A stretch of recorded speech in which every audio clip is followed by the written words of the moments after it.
കഴിഞ്ഞ 10 വർഷക്കാലമായിട്ടുള്ള കേരളത്തിലെ ഓരോ കോൺഗ്രസ് പ്രവർത്തകന്റെയും ഓരോ ലീഗ് പ്രവർത്തകന്റെയും ഓരോ UDF പ്രവർത്തകന്റെയും ഏറ്റവും വലിയ സ്വപ്നം സാക്ഷാത്കരിക്കപ്പെട്ട ദിവസമാണ് ഇന്ന്. കേരളത്തിൽ ഉമ്മൻചാണ്ടി സാറിന് ശേഷം കോൺഗ്രസിന്റെ UDFന്റെ മുഖ്യമന്ത്രി ഉണ്ടായിരിക്കുകയാണ്.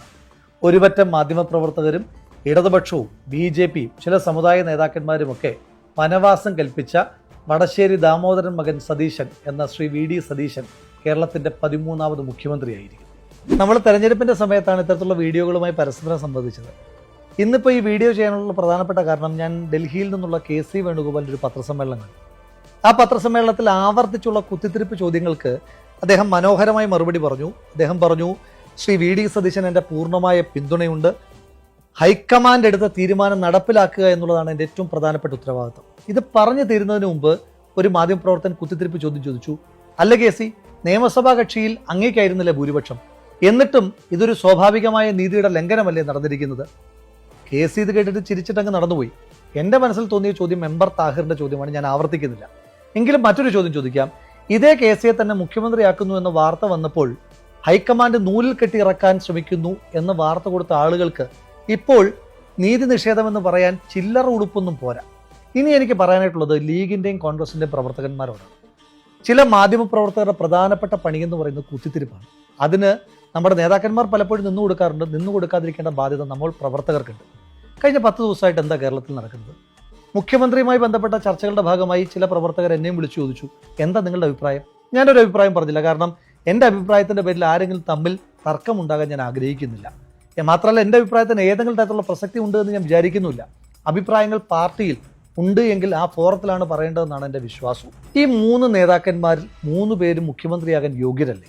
ആർക്കെങ്കിലും യോഗ്യതയില്ലായ്മയോ അധിക യോഗ്യതയുള്ളതായിട്ട് ഞാൻ വിചാരിക്കുന്നില്ല.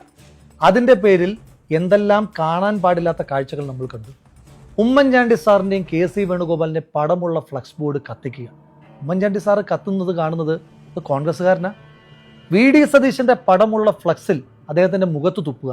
VD സതീശൻ്റെ മുഖത്ത് തുപ്പുന്നത് കോൺഗ്രസ് സംസ്കാര? ഇവരൊക്കെ കോൺഗ്രസ് തിരിച്ചു വരണം എന്ന് ആഗ്രഹിക്കുന്നവരാ? ഞാനങ്ങനെ വിശ്വസിക്കുന്നില്ല. ഞാൻ ഇനിയും പറയാൻ പോകുന്ന ചില കാര്യങ്ങൾ ഒരു പോപ്പുലർ ഒപ്പീനിയൻ ആണെന്ന് എനിക്ക് തോന്നുന്നില്ല. മാത്രമല്ല, അങ്ങനെ കയ്യടിക്ക് വേണ്ടിയിട്ട് എപ്പോഴും അഭിപ്രായം പറയുന്ന ഒരാളല്ല ഞാൻ. ചിലപ്പോൾ ചില ആളുകൾ തെറി വിളിച്ചേക്കാം. CPMൻ്റെയും BJPക്കാരൻ്റെയും നിരന്തരമായി തെറിവിളി കേൾക്കുന്ന ഒരാളാണ് ഞാൻ. ഇനി നമ്മുടെ കൂട്ടത്തിലുള്ള ആരെങ്കിലും തെറി വിളിച്ചാലും ഒരു വിഷമുണ്ടാകുമെന്നല്ലാതെ തഴമ്പിച്ചു പോയതുകൊണ്ട് പ്രത്യേകിച്ച് കാര്യമൊന്നുമില്ല. മാത്രമല്ല, ഇത് ഇപ്പോഴെങ്കിലും പറയണം. നേരത്തെ പറഞ്ഞാൽ പറയും മുഖ്യമന്ത്രി ആക്കാൻ വേണ്ടിയിട്ടുള്ള ശ്രമമാണ്, ലോബിയിങ് ആണ്, അല്ലെങ്കിൽ മുഖ്യമന്ത്രിയുടെ പ്രീതി പറ്റാനാണെന്ന്.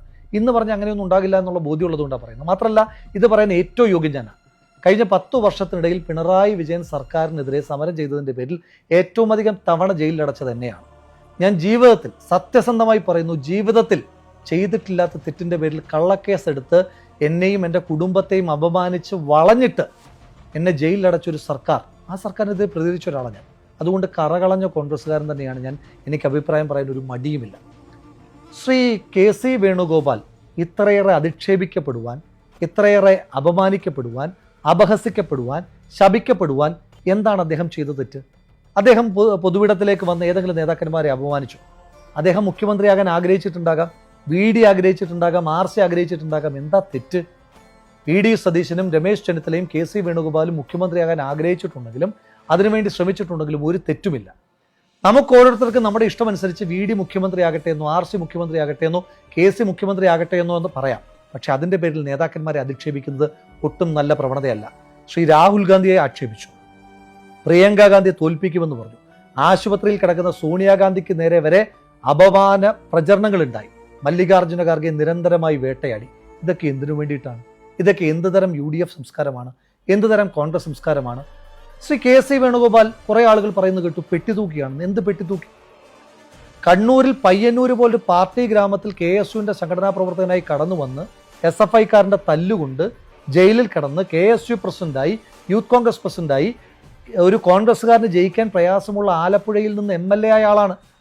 ആലപ്പുഴയിൽ കോൺഗ്രസ്സുകാരന് ഏറ്റവും ജയിക്കാൻ പ്രയാസമുള്ള ആലപ്പുഴ പാർലമെന്റിലെ മെമ്പറാണ്. 2019 19 ജയിച്ചപ്പോഴും നമ്മൾ തോറ്റുപോയ മണ്ഡലത്തിൽ 24 തിരിച്ചു പിടിച്ച ആളാണ് KC വേണുഗോപാൽ. അയാൾ എങ്ങനെയാണ് നൂലിക്കെട്ടി ഇറക്കിയ ആളായി മാറുന്നത്? ഈ നാട്ടിലെ സാധാരണക്കാരൻ്റെ ജനായത്ത് അംഗീകാരം നേടിത്തന്നെയാണ് MLAയും MP യും മന്ത്രിയും ഒക്കെയായി ശ്രീ KC വേണുഗോപാൽ മാറിയത്. അദ്ദേഹം ഏതെങ്കിലും സമുദായ നേതാക്കന്മാരുടെ തിണ്ണനിറങ്ങാൻ പോകുന്നത് നിങ്ങൾ കണ്ടിട്ടുണ്ടോ? ആലപ്പുഴയിലെ ഏറ്റവും സ്വാധീനം ഉണ്ടായിരുന്ന കാലത്ത് വെള്ളാപ്പള്ളി നടേശന്റെ വീട്ടിൽ പോയിട്ടില്ലാത്ത ആളാണ് ശ്രീ KC വേണുഗോപാൽ. മാത്രമല്ല, വെള്ളാപ്പള്ളി ഇവരെ 3 പേരെയും തോൽപ്പിക്കണമെന്ന് പറഞ്ഞ് ചുട്ടികൂത്തിയ 3 പേരിൽ ഒരാളാണ് ശ്രീ കെ സി വേണുഗോപാൽ. എന്നിട്ടും ജയിച്ചു വന്നു. ജനങ്ങളൊപ്പം ഉള്ളത് കൊണ്ട് തന്നെയാണ്. നമ്മുടെ നേതാക്കന്മാർ ക്ലാരിറ്റി ഉള്ളവരാണ്.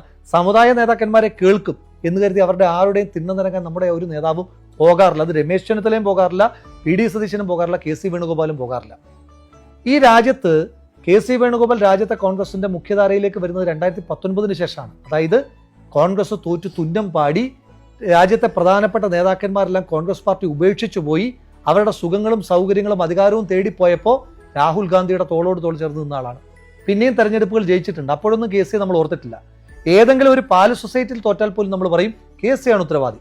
വിജയങ്ങളെല്ലാം രാഹുൽ ഗാന്ധിക്ക്, പരാജയങ്ങളെല്ലാം കെ സി വേണുഗോപാൽ. അയാൾ മറുത്തൊരു അക്ഷരവും മിണ്ടിയിട്ടില്ലല്ലോ. ഈ തെരഞ്ഞെടുപ്പിന്റെ കാലത്ത് അയാളുടെ കോൺട്രിബ്യൂഷൻ ചെറുതാണ്. പാർട്ടി വിട്ട് കോൺഗ്രസിൽ നിന്ന് പിന്തുണയോടുകൂടി MLA ആയ തളിപ്പറമ്പിലെ ഗോവിന്ദൻ മാഷ് ആദ്യം നന്ദി പറഞ്ഞത് കെ സി വേണുഗോപാലിനാണ്. അമ്പലപ്പുഴയിൽ നിന്ന് ജയിച്ചു വന്ന G സുധാകരൻ ആദ്യം നന്ദി പറഞ്ഞത് കെ സി വേണുഗോപാലിനാണ്. അതടക്കം ഈ തെരഞ്ഞെടുപ്പിൽ എല്ലാ നേതാക്കന്മാരും മത്സരരംഗത്തേക്ക് പോയപ്പോൾ ഒരു വിമതൻ പോലും ഉണ്ടാകാതെ, അഭിപ്രായ വ്യത്യാസങ്ങളില്ലാതെ എല്ലാവരും ചേർത്ത് പിടിച്ച നേതാവാണ് ശ്രീ കെ സി വേണുഗോപാൽ. അദ്ദേഹം MLA ആകട്ടെ, അദ്ദേഹം മുഖ്യമന്ത്രി ആകട്ടെ എന്ന് ആരെങ്കിലുമൊക്കെ MLA മാർ ആഗ്രഹിച്ചിട്ടുണ്ടാകും. അതിലെന്താ തെറ്റ്? അദ്ദേഹത്തെ മുഖ്യമന്ത്രിയാകാൻ ആഗ്രഹിച്ച MLA മാരൊക്കെ പെട്ടിതൂക്കികളാണോ? ആലപ്പുഴയിലെ തോമസിനെ ആക്ഷേപിക്കുന്നുണ്ട്. ഗൺമാന്റെ അടി കൊണ്ട്, തലക്കടി കൊണ്ട് ആശുപത്രിയിൽ കിടന്ന തോമസിനെ കാണാൻ പോയ ഒരാളാണ് ഞാൻ, കോൺഗ്രസ് പ്രവർത്തകനാണ് ഞാൻ. അവനെങ്ങനെയാണ് പെട്ടിതൂക്കിയാകുന്നത്? സന്ദീപ് വാര്യർ അധിക്ഷേപിക്കുന്നത് കേട്ടു. BJPയുടെ വിധ്വംസക രാഷ്ട്രീയത്തെ, വിദ്വേഷ രാഷ്ട്രീയത്തെ വിട്ട് കോൺഗ്രസിലേക്ക് വന്നപ്പോൾ ഹൊയ് ഹൊയ് പാടിയ ആളുകളാണ് നമ്മൾ. അതേ നമ്മൾ സന്ദീപ് വാര്യരെ ഇപ്പോൾ അധിക്ഷേപിക്കുന്നത് കാണുന്നു. എന്തുതരം രാഷ്ട്രീയമാണത്? എനിക്ക് ഏറ്റവും വേദന തോന്നിയത് മാത്യു കുഴൽനാടനെ മൂവാറ്റുപുഴയിൽ തോൽപ്പിക്കണമെന്ന് ചില ആളുകൾ പറയുന്നത്. ശരിയാ, മാത്യുവിനെ തോൽപ്പിക്കണം. കാരണം കഴിഞ്ഞ 5 വർഷക്കാലം പിണറായി വിജയന്റെ മുഖത്ത് നോക്കി അയാളോട് മറുപടികൾ പറഞ്ഞിട്ടുള്ള ആളാണ് മാത്യു കുഴൽനാടൻ. മിസ്റ്റർ പിണറായി വിജയൻ, നിങ്ങളും നിങ്ങളുടെ കുടുംബവും നിങ്ങളുടെ മകളും അഴിമതിക്കാരാണ്, മാസപ്പടി വാങ്ങുന്നവരാണ് എന്ന് മുഖത്ത് നോക്കി പറഞ്ഞ മാത്യുവിനെ CPM തോൽപ്പിക്കാൻ നോക്കുമ്പോൾ നമ്മളും ഒപ്പം ചേർന്ന മാത്യു എളുപ്പത്തിൽ തോറ്റുള്ളൂ.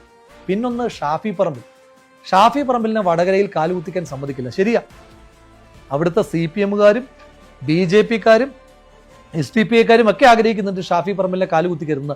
നമ്മളും കൂടെ കൂടിയ ഷാഫി പറമ്പിലിന് കാലുകുത്താൻ കഴിയില്ല. നമ്മളത് ചെയ്യണം. ഈ തെരഞ്ഞെടുപ്പിന്റെ സമയത്ത് ഏറ്റവും അധികം നേതാക്കന്മാരും അതുപോലെ തന്നെ MLA സ്ഥാനാർത്ഥികളും ഒക്കെ എന്നെ വിളിച്ചിട്ടുണ്ട് ഷാഫി പറമ്പിലുമായിട്ടുള്ള ബന്ധത്തിന്റെ പേരിൽ ഒരു റോഡ് ഷോയ്ക്ക് വേണ്ടിയിട്ട്.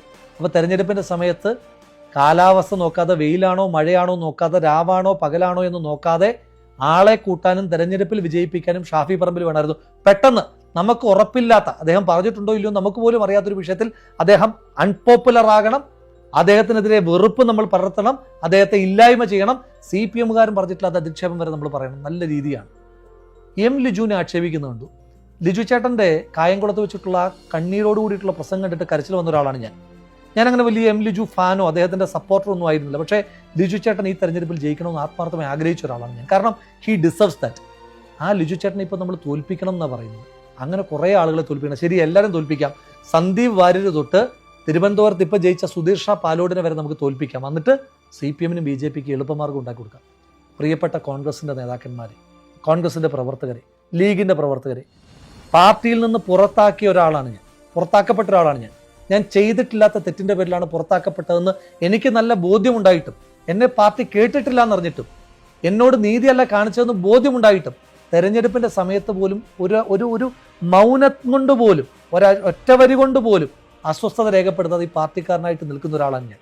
എനിക്കെതിരെ നടപടിയെടുത്തപ്പോൾ പോലും പാർട്ടിയാണ് ശരിയെന്ന് പറയുന്ന ഒരാളാണ് ഞാൻ. അങ്ങനെ ഒരു കോൺഗ്രസ്സുകാരൻ്റെ അഭ്യർത്ഥനയാണ്. ഇനിയെങ്കിലും നമ്മൾ ഈ ഹെയ്റ്റ് പൊളിറ്റിക്സ് അവസാനിപ്പിക്കണം.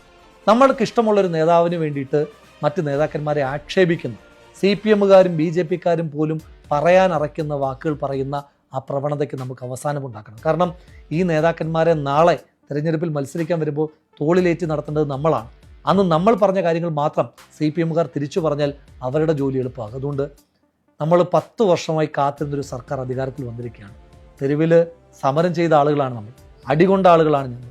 കാസർഗോഡ് തൊട്ട് തിരുവനന്തപുരം വരെ ഒരു ബസ് ഇങ്ങനെ പോയ വഴിക്ക് അത്രയും കരിങ്കൊടി കാണിച്ചതിൻ്റെ പേരിൽ ക്രൂരമായി ആക്രമിക്കപ്പെട്ട ഒരു സംഘം സഹപ്രവർത്തകർ എനിക്കുണ്ട്. ഒരുപാട് കേസുകളുള്ള ആളുകളുണ്ട്. അപ്പോൾ അതുകൊണ്ട് നമ്മുടെ എല്ലാം കൂട്ടായ്മയുടെ വിജയമാണ്, ജനങ്ങൾ നമുക്ക് സമ്മാനിച്ച വിജയമാണ്. ഈ പാർട്ടി അങ്ങനെ തെറ്റ് ചെയ്യുന്നൊരു പാർട്ടിയല്ല. നമ്മൾ ചില ആളുകൾ വാദത്തിന് വേണ്ടി പറഞ്ഞു കെ സി വേണുഗോപാൽ ഹൈക്കമാൻഡിനെ മാനിപ്പുലേറ്റ് ചെയ്യും, മധ്യപ്രദേശും രാജസ്ഥാനും ആവർത്തിക്കും. സത്യത്തിൽ എന്താ മധ്യപ്രദേശും രാജസ്ഥാനും സംഭവിച്ചത്? ഇതിനു മുൻപ് പറയാഞ്ഞത് അങ്ങനെ കെ സി പക്ഷം പിടിക്കുകയാണെന്ന് നിങ്ങൾ പറയുമെന്നുള്ളത് കൊണ്ടാണ്.